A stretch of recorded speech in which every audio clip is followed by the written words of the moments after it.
नमस्कार, मैं हूं Amod Shrivastava. Amazing story, amazing जानकारियों की दिशा में एक और कदम। यक्ष प्रश्न।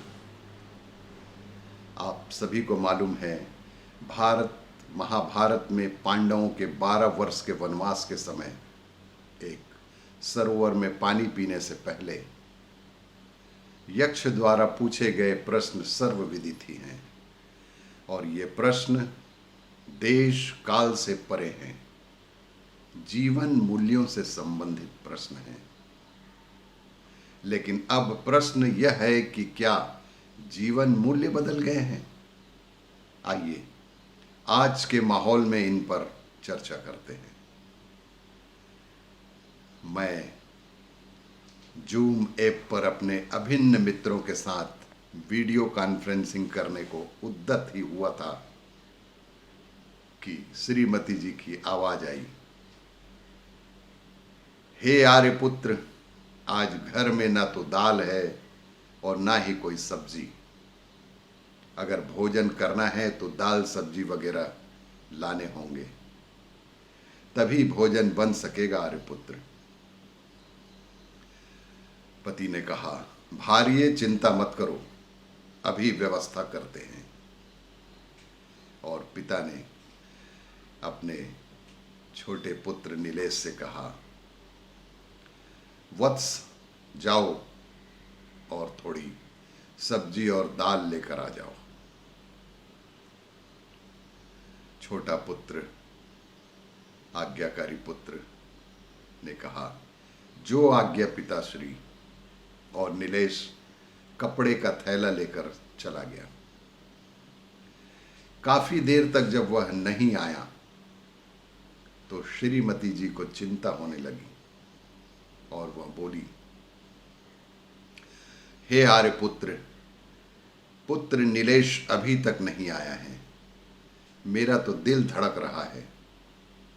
पति ने कहा, घबराओ नहीं भार्ये, नीलेश कोई ऐसा वैसा व्यक्ति नहीं है, वह तो एक बहुत बड़ा महारथी है, आईआईटी का टॉपर है, चिंता का विषय नहीं। लेकिन मुझे चिंता हो रही है आर्यपुत्र। वत्स अनिमेष, जरा जाकर देखो तो तुम्हारा भ्राता नीलेश अभी तक क्यों नहीं आया। जो आज्ञा पिताश्री, यह कहकर अनिमेष भी चला गया।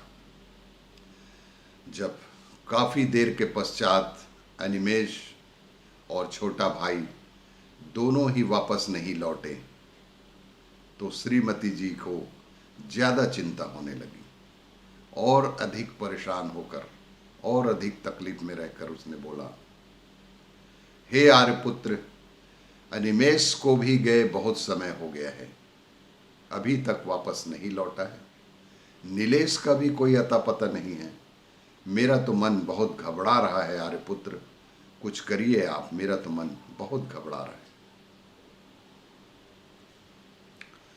मैंने उसे ढाढ़स बंधाते हुए कहा, भार्ये, अनिमेष जैसा श्रेष्ठ वकील त्रैलोक्य में नहीं है, इसलिए चिंता ना करो भार्ये, बस वो दोनों आते ही होंगे। काफी देर के पश्चात भी जब अनिमेष नहीं आया तो मुझे स्वयं ही जाना पड़ा, क्योंकि पत्नी ने परेशान कर रखा था कि सब्जी लाइए, सब्जी लाइए, दाल खत्म हो गया। बाहर निकलकर मैंने देखा कि लॉकडाउन के कारण सड़कें वीरान हैं। मैं थोड़ा आगे बढ़ा तो देखा कि एक थानेदार बैरिकेडिंग लगाए बीच सड़क पर बैठा है। मैं बैरिकेडिंग के बीच से निकल ही रहा था कि एक खड़कती रौबदार आवाज आई, किधर जा रहा है? देखता नहीं लॉकडाउन लगा हुआ है और बैरिकेडिंग लगी हुई है। मैंने बोला, हे देव, सड़क पर तो सबका समान अधिकार होता है। घर में सब्जी और दाल खत्म हो गई है, बस वही लेने जा रहा था। सावधान, पुलिस ने कड़कती आवाज में कहा, सावधान, पहले तुम मेरे प्रश्नों का उत्तर दिए बिना आगे नहीं जा सकते। इन दोनों ने भी यही गलती की थी, इसलिए इनको मैं गिरफ्तार कर लिया और यहां गिरफ्तार कर बिठा दिया। मैंने उन दोनों पर निगाह डाली। नीलेश और अनिमेष दोनों के हाथों में हथकड़ी लगी हुई थी। मैं बोला, पूछो देव, क्या क्या प्रश्न है, पूछिए आपका। थानेदार ने कड़कती आवाज में पूछा, सत्य क्या है? मैंने कहा, जिस प्रकार सिक्के के दो पहलू होते हैं उसी प्रकार सत्य के भी दो पहलू होते हैं। जिसको जो पहलू नजर आता है उसको वही पहलू सत्य भी नजर आता है। दूसरा प्रश्न, अभिशाप क्या है? आम जन होना ही सबसे बड़ा अभिशाप है देव। इस समय आम जन की कोई पूछ परख ही नहीं। वरदान क्या है? मैंने कहा, वीवीआईपी होना संसार का सबसे बड़ा वरदान है देव। आज सिर्फ वीवीआईपी की ही पहचान हमारे देश में बनी हुई है। कलाकार किसे कहते हैं? मैंने कहा, गिरगिट से भी तीव्र गति से जो रंग बदलता हो वही सच्चा कलाकार कहलाता है। जीवन का उद्देश्य क्या है? सत्ता प्राप्त करना ही जीवन का एकमात्र उद्देश्य है। थानेदार ने कहा, बहुत सुंदर। फिर उन्होंने प्रश्न की झड़ी लगा दी, स्वर्ग क्या है? मैंने कहा, 10 उंगली घी में और सिर कढ़ाई में होना ही स्वर्ग है देव। फिर उन्होंने पूछा, चरम सुख क्या है? मैंने कहा, पर निंदा ही चरम सुख है देव। फिर थानेदार जी ने पूछा, ज्ञानी कौन है? मैंने कहा, येन केन प्रकारेण अपना काम निकालने वाला ही आज की दुनिया में परम ज्ञानी है। करने योग्य कार्य कौन सा है? मैंने कहा, करने योग्य कार्य केवल एक ही है और वह है चमचागिरी। जो इस कार्य में माहिर है, सफलता आज उन्हीं की है। ना करने योग्य कार्य क्या है? अपने बॉस की बुराई। और दुनिया में सबसे कठिन कार्य क्या है? सबसे कठिन कार्य है थूक कर चाटना। देव, यही सबसे कठिन कार्य है। पुलिस का कार्य क्या है? मैंने थोड़ा डरते हुए, थोड़ा झिझकते हुए कहा, निरपराध को अपराधी और अपराधी को निरपराध बताना ही पुलिस का मुख्य कार्य है देव। थोड़ा आंखें तल्ख करते हुए उन्होंने कहा, न्यायालय क्या है? मैंने कहा, एक ऐसा स्थान जहां सत्य को असत्य और असत्य को सत्य सिद्ध किया जाता है, उसी का नाम न्यायालय है। थानेदार मुस्कुराए। फिर उन्होंने कहा, सरकार का क्या कार्य है? नया वोट बैंक बनाना और पुराने को पुख्ता करना ही सरकार का कार्य है। डरने योग्य क्या है? मैंने कहा, डरने योग्य बात धारा 3 और धारा 376 है। फिर उन्होंने प्रश्न किया, दुख कब होता है?